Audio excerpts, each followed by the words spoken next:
ಅಣ್ಣ, ಏನು ಯೋಚನೆ ಮಾಡ್ತಿದ್ಯಾ? ಏನು ಯೋಚನೆ ಮಾಡ್ತಿದ್ಯಾ? ನನಗೆ ಗೊತ್ತು ನೀನು ಏನು ಯೋಚನೆ ಮಾಡ್ತಿದ್ಯಾ ಅಂತ. ನೋಡು, ಅದನ್ನೆಲ್ಲ ಯೋಚನೆ ಮಾಡೋವಂಥ ಟೈಮು ಪರಿಸ್ಥಿತಿ ನಾವಿಲ್ಲ.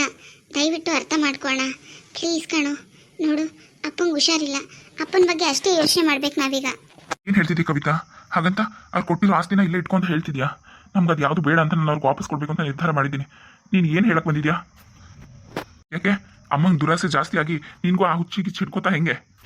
ಅಣ್ಣ, ಆ ಥರ ಆಗಿದ್ರೆ ನಾನು ಆವಾಗಲೇ ಆಸ್ತಿನ ವಾಪಸ್ ಕೊಟ್ಕೊಳಿಸ್ಬೇಕು ಅಂತಲೇ ತೀರ್ಮಾನ ಮಾಡಿದೆ. ಅದಕ್ಕೆ ಮಾತಾಡುವಾಗಲೇ ಇದನ್ನು ನಾವು ಬೇಡ ಅಂತ ಕಳಿಸ್ಬಿಡೋಣ ಅಂತ. ಆದರೆ ಅದಕ್ಕೆ ಆಡಿದ ಮಾತುಗಳನ್ನ ಕೇಳಿಸ್ಕೊಂಡ್ಯಾ ನೀನು? ಅವ್ರ ಮನೇಲಿ ಈ ವಿಷಯಕ್ಕೆ ಜಗಳ ಆಗಿದೆಯಂತೆ. ಅವ್ರ ಮನೇಲಿ ಎಷ್ಟು ಪ್ರಾಬ್ಲಮ್ ಆಗಿರ್ಬೋದು ಯೋಚನೆ ಮಾಡು ನೀನು. ನೋಡು, ಅಪ್ಪ ಅಮ್ಮನ ಮದುವೆ ಆಗಿರೋ ವಿಷಯ ಅವ್ರ ಮನೇಲಿ ಯಾರಿಗೂ ಗೊತ್ತಿರಲಿಲ್ಲ. ಪ್ರೇಮ ಅತ್ತಿಗೆಗೆ ಸಾವಿತ್ರಿ ಅತ್ತಿಗೆಗೆ ಬಿಟ್ಟರೆ ಈಗ ಮನೆಯವ್ರಿಗೆಲ್ಲ ಗೊತ್ತಾಗಿರುತ್ತಣ್ಣ. ಮತ್ತು ಈ ಆಸ್ತಿನ ನಮಗೆ ಕೊಡೋ ವಿಷಯದಲ್ಲಿ ಅವ್ರ ಮನೆಯವ್ರಿಗೆ ಜಗಳ ಆಗಿರುತ್ತೆ. ಅಪ್ಪ ಇದಕ್ಕೋಸ್ಕರ ಎಷ್ಟೊಂದು ಒದ್ದಾಡಿರ್ಬೋದು, ಅಲ್ಲಿ ಎಷ್ಟೊಂದು ಕಷ್ಟಪಟ್ಟಿರ್ಬೋದು. ಅವ್ರ ಮುಂದೆಲ್ಲ ಅವ್ರ ಮಾನ ಮರ್ಯಾದೆಲ್ಲ ಹೋಗಿರುತ್ತೆ. ಅವ್ರು ಏನೆಲ್ಲ ಯೋಚನೆ ಮಾಡಿರ್ಬೋದು, ಅವ್ರಿಗೆ ಎಷ್ಟು ಕಷ್ಟ ಆಗಿರ್ಬೋದು. ಅದ್ರ ಬಗ್ಗೆ ಏನಾದರೂ ಯೋಚನೆ ಮಾಡಿದ್ಯಾ ನೀನು? ಹೇಳು. ಅವ್ರಿಗೆ ಆಸ್ತಿ ಕೊಡ್ಸೋಕ್ಕೆ ನಮಗೆ ತುಂಬ ಕಷ್ಟಪಟ್ಟಿದ್ದಾರೆ ಕಣೋ. ಅಷ್ಟು ಮಾತ್ರ ಅಲ್ಲ, ಅವ್ರಿಗೆ ನೆಮ್ಮದಿಯಾಗಿದ್ದಾರೆ ಅಂತ ಅದಕ್ಕೆ ಹೇಳಿದ್ರು. ನಮ್ಗೆ ಆಸ್ತಿ ಕೊಡೋದ್ರಿಂದ ಅವ್ರಿಗೆ ನೆಮ್ಮದಿ ಸಿಗುತ್ತೆ ಅನ್ನೋದಾದರೆ ಯಾಕೆ ನಾವು ಬೇಡ ಅನ್ಬೇಕು? ಅಪ್ಪನ ಬಗ್ಗೆ ಮಾತ್ರ ಯೋಚನೆ ಮಾಡೋಣ. ನಾನೊಬ್ಬಳು ಡಾಕ್ಟ್ರಾಗಿ ಹೇಳ್ತಿದ್ದೇನೆ. ಈಗ ಅವ್ರು ಹುಷಾರಾಗೋದು ಅಷ್ಟೇ ನಮ್ಗೆ ಇಂಪಾರ್ಟೆಂಟು. ಹೌದು ಶ್ರೀಕಾಂತ್, ಕವಿತೆ ಹೇಳ್ತಿರೋದು ಸರಿಯಾಗೇ ಇದೆ. ನೋಡು, ಈಗಲೇ ಯಾವುದಕ್ಕೂ ದುಡುಕಿ ತೀರ್ಮಾನ ತೊಗೊಳೋದು ಬೇಡ. ಮಾವಂಗೆ ಮೊದಲೇ ಹುಷಾರಿಲ್ವಂತೆ. ಅವ್ರು ಹುಷಾರಾಗೋದು ಮುಖ್ಯ ಅಲ್ವಾ ನಮಗೆ? ಪ್ರೇಮಕ್ಕ ಏನು ಹೇಳಿದ್ಲು ಹೇಳು? ಈ ಆಸ್ತಿನ ಇಟ್ಕೊಂಡು ದಯವಿಟ್ಟು ನಮ್ಮ ಮಾವನ ಸಾವಾಸಕ್ಕೆ ಬರಬೇಡಿ ಅಂತ ಹೇಳಿದ್ಲು. ಮತ್ತೆ ನಮ್ಮ ಮಾವನ ತೊಂದರೆ ಕೊಡಬೇಡಿ, ಅವ್ರು ಈಗ ತಾನೇ ಸ್ವಲ್ಪ ನೆಮ್ಮದಿಯಾಗಿದ್ದಾರೆ ಅಂತ. ಅದು ಅಲ್ಲದೆ ಮಾವ ಎಷ್ಟು ದಿನ ಬದುಕಿರ್ತಾರೆ ಅಂತ ಗೊತ್ತಿಲ್ಲ ಅಂತ ಹೇಳಿದಾರಂತೆ ಡಾಕ್ಟ್ರು. ಈ ಪರಿಸ್ಥಿತಿಲಿ ಪದೇ ಪದೇ ನಾವು ಅವ್ರಿಗೆ ನೋವು ಮಾಡೋದು ತಪ್ಪಲ್ವಾ? ಇದಕ್ಕೋಸ್ಕರ ಅವ್ರು ಎಷ್ಟೊಂದು ಕಷ್ಟಪಟ್ಟಿದ್ದಾರೆ. ಮತ್ತೆ ವಾಪಸ್ ಕೊಟ್ಟು ಅವ್ರಿಗೆ ಇನ್ನೂ ಅವಮಾನ ಮಾಡ್ತೀಯಾ? ಮತ್ತೆ ಅವ್ರ ನೆಮ್ಮದಿನ ಹಾಳು ಮಾಡ್ತೀಯಾ? ಇದು ಸರಿ ಅಲ್ಲ ಶ್ರೀಕಾಂತ್. ಅದೇನೋ ಸರಿ ಪಿಂಕಿ, ಆದರೆ ನನಗೆ ಯಾಕೋ ನನ್ನ ಮನಸ್ಸು ಒಪ್ತಾ ಇಲ್ಲ. ಈ ಆಸ್ತಿನ ನಾವು ಇಟ್ಕೊಳ್ಳೋದು ಸರಿ ಅಂತ ನಂಗೆ ಅನ್ನಿಸ್ತಾ ಇಲ್ಲ. ನೋಡೋಣ, ಬೇರೆ ದಾರಿ ಇಲ್ಲ. ನಮಗಿನ್ನು ಯಾವ ದಾರಿನೂ ಇಲ್ಲ. ಅಪ್ಪ ನಮಗೋಸ್ಕರ ಕೊಟ್ಟಿರೋದಿದು. ಅದು ತಪ್ಪು ಅಂತ ನಾನು ಹೇಳ್ತಾ ಇಲ್ಲ. ನೋಡು, ಹಾಗಂತ ನಾವೀಗ ವಾಪಸ್ ಕೊಡೋಕ್ಕೂ ಆಗಲ್ಲ. ಅಪ್ಪನ ಪರಿಸ್ಥಿತಿನ ಅರ್ಥ ಮಾಡ್ಕೊ. ಅಮ್ಮಂಗೋಸ್ಕರ ಅವ್ರು ಕೊಟ್ಟಿದ್ದಾರೆ. ಅಮ್ಮ ವಾಪಸ್ ಕೊಟ್ಬಿಡ್ತಾಳೆ ಅಂತ ಅಂದ್ಕೊಂಡಿದ್ಯಾ ನೀನು? ಅವಳ ಹೆಸರಿಗೆ ರಿಜಿಸ್ಟರ್ ಮಾಡಿಸಿದ್ದಾರೆ. ನಿನ್ನ ಹೆಸರಿಗೆ ಬರಿಬೋದಿತ್ತು. ಆದರೆ ನಿನ್ನ ಹೆಸರಿಗೆ ನನ್ನ ಹೆಸರಿಗೆ ಬರೆದ್ರೆ ನಾವು ಅದನ್ನು ವಾಪಸ್ ಕೊಡ್ತೀವಿ ಅಂತ ಅಪ್ಪ ಯೋಚನೆ ಮಾಡಿ ಅಮ್ಮನ ಹೆಸರಿಗೆ ರಿಜಿಸ್ಟರ್ ಮಾಡಿಸಿದ್ದಾರೆ. ಗೊತ್ತಾಯ್ತಾ? ಅವ್ರ ಮನಸ್ಸಲ್ಲಿರೋದು ಅಮ್ಮನಿಗೆ ಆಸ್ತಿನ ಕೊಡಬೇಕು ಅಂತ. ಆಗಲೇ ನಾನು ನೆಮ್ಮದಿಯಾಗಿ ಸಾಯೋದು ಅಂತ ಡಿಸೈಡ್ ಮಾಡಿದ್ದಾರೆ ಅನಿಸುತ್ತೆ. ಅದಕ್ಕೋಸ್ಕರ ಈ ಥರ ಎಲ್ಲ ಮಾಡಿದ್ದಾರೆ. ದಯವಿಟ್ಟು ಈಗ ಇದ್ರ ಬಗ್ಗೆ ಏನು ಮಾತಾಡೋದು ಬೇಡ ಅಣ್ಣ. ಸ್ವಲ್ಪ ದಿನ ಟೈಮ್ ತಗೋ. ಅಪ್ಪ ಪೂರ್ತಿಯಾಗಿ ಹುಷಾರಾಗಲಿ, ಆಮೇಲೆ ಬೇಕಿದ್ರೆ ನೀನು ಏನಾದರೂ ನಿರ್ಧಾರ ತಗೊಳ್ವೆ. ಹೌದು ಶ್ರೀಕಾಂತ್, ದಯವಿಟ್ಟು ಇದ್ರ ಬಗ್ಗೆ ಯೋಚನೆ ಮಾಡಬೇಡ. ಅತ್ತೆಗೂ ಏನು ಅನ್ಬೇಡ. ಹೋಗಲಿ ಬಿಡು. ಅತ್ತೆ ಖುಷಿ ನೋಡ್ತೀಯಾ?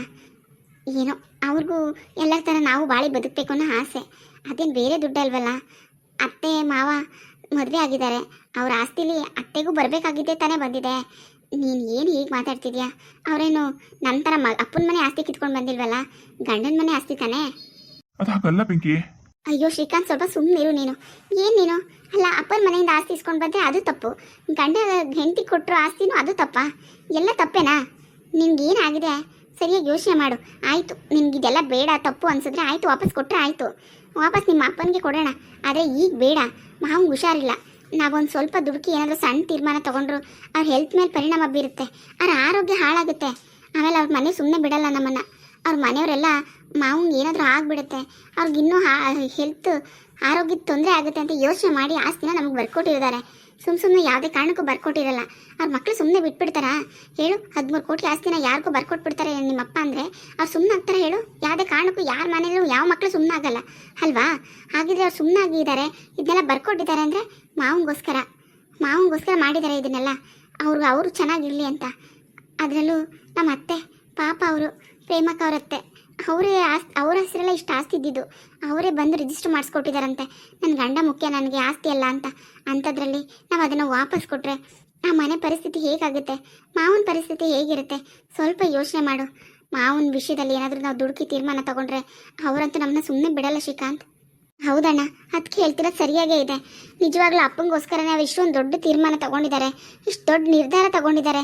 ಅಪ್ಪ ಇದಕ್ಕೋಸ್ಕರ ಏನೇನೆಲ್ಲ ಫೇಸ್ ಮಾಡಿರ್ತಾರೆ. ದಯವಿಟ್ಟು ಈಗ ಸುಮ್ಮನಿರೋಣ ಪ್ಲೀಸ್. ಇನ್ನೂ ತೊಂದರೆ ಕೊಡೋದು ಬೇಡ ನಾವು ಅವ್ರಿಗೆ.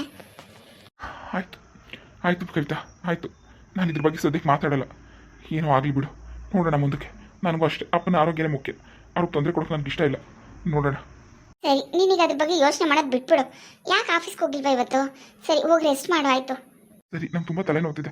ಯಾರಾದರೂ ಒಬ್ರು ಕಾಫಿ ಮಾಡ್ಕೊಂಡು ಬನ್ನಿ, ರೂಮಲ್ಲಿ ಇರ್ತೀನಿ. ಸರಿ ಶ್ರೀಕಾಂತ್, ನಾನು ಮಾಡ್ಕೊಂಡು ಬರ್ತೀನಿ, ನೀನು ಹೋಗಿ ರೆಸ್ಟ್ ಮಾಡು. ಸರಿ ಆಯಿತು. ಅಲ್ಲ ಅದಕ್ಕೆ ಅಣ್ಣ ಹಿಂಗೆ ಆಡ್ತಿದ್ದಾನಲ್ಲ, ಅಮ್ಮ ವಾಪಸ್ ಕೊಡ್ತಾರ ಆಸ್ತಿನ ಹೇಳು? ಅವ್ರು ಯಾವುದೇ ಕಾರಣಕ್ಕೂ ಕೊಡಲ್ಲ. ಹಾಗಂತ ಅಣ್ಣನ ಮನಸ್ಸು ಬೇಜಾರು ಮಾಡಬೇಕು ಅನ್ನೋದು ಅಲ್ಲ. ಏನು ಮಾಡೋಕ್ಕಾಗುತ್ತೆ? ಈಗ ಅಷ್ಟೊಂದೆಲ್ಲ ಅವ್ರ ಮನೇಲಿ ಜಗಳ ಮಾಡಿಕೊಂಡು ಇದು ಮಾಡ್ಕೊಂಡು ಅಪ್ಪ ನಮಗೋಸ್ಕರ ಬರ್ಕೊಟ್ಟಿದ್ದಾರೆ. ನಾವು ಅದನ್ನು ವಾಪಸ್ ಕೊಟ್ಟರೆ ಸರಿ ಇರುತ್ತಾ? ಅಪ್ಪಂಗೆ ನೆಮ್ಮದಿ ಇರುತ್ತಾ? ಅಪ್ಪ ಖುಷಿಯಾಗಿರ್ತಾರ ಹೇಳಿ? ಅವ್ರು ಇದೇ ಯೋಚನೆಯಲ್ಲೇ ಹಿಂಗೆ ಆಗಿದ್ದಾರೆ ಅಂತ ಅದಕ್ಕೆ ಹೇಳಿದ್ರು. ಮತ್ತೆ ಅವರು ಇದೇ ಯೋಚನೆಯಲ್ಲಿ ಏನಾದರೂ ಹೆಚ್ಚು ಕಮ್ಮಿ ಆದರೆ ಏನು ಮಾಡೋದಕ್ಕೆ?